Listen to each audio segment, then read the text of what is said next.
ano ko, si Coach. Kaya nga lapit na siya matapos sa set. Si Kuya Tata, ito si Kuya Tata oh. Ready na naman. Walang pag-asa yan. May pag-asa pa ba siya, Coach? May pag-asa pa? Ah, meron na. Grabe, 1 month lang. Ay, 2 months pa po. 2 months. 2 months pa kaya lang. Tapos lalaban ulit? Hindi na, sa ano na? Sabagay.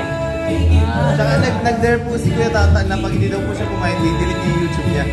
So pag hindi pumayat, i-delete mo yung YouTube mo? Oo, yun yung challenge sa kanya. Totoo talaga to? Sikan channel ko.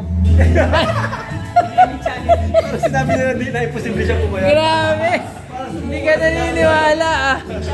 Sa second channel pala, i-delete ni Kuya Tata. Hindi siya pumayat sa May, didelete na po yung Kalingap Tata. Kalingap Tata, i-delete ko, tandaan nyo. Ayan. Pag hindi ako pumayat sa April, sa katapusan sa April, i-delete ko yung channel ko. Matibay! I-delete. Kailan? Ano yan, talagang lalaki sa lalaki yan. 1 month to 1 month? 2 months? 2 months pa? 2 months ba? 2 months, 60 days. Pag di madilim, tandaan nyo ha, yung Kalingap Tata na yung channel ko. Yan. Kahit malaki na. Pag di niya dinilit, maalis siya sa Kalingap. Pag hindi ko na dinilit, maalis. Grabe po. Grabe, maalis sa Kalingap. Grabe si Kalingap, marami na nila.